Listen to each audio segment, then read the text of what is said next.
Stress comes in many forms: physical, chemical, emotional stress. And when we think about that chemical stress, those are the things that we eat, the things we drink, the things we get exposed to. And let's think about how we were designed to eat. We were designed to eat by spending our days outside obtaining food by gathering or hunting or fishing, and then taking it home and going through the laborious process of preparing that food. Now what do? Well, we have food everywhere instead of having to go get it. It gets made in a factory somewhere and it gets shipped to our grocery store or even to our house. It's usually convenient processed food made of flour, sugar, vegetable oils, all sorts of things.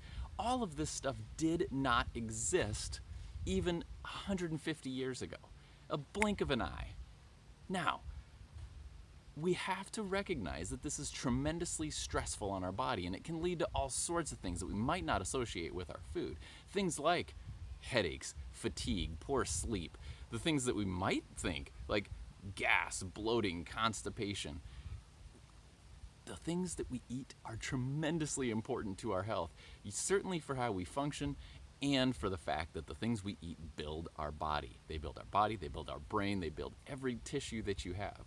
So understanding why what we eat and what we drink and what we expose ourselves to is a key part of understanding how to be healthy. And if health is your goal, we must understand its importance. I'm Dr. Chris Grier, Bright Futures Chiropractic. If you'd like to learn more about biochemical stress, things that we eat, drink, that sort of thing, please click the Learn More button here.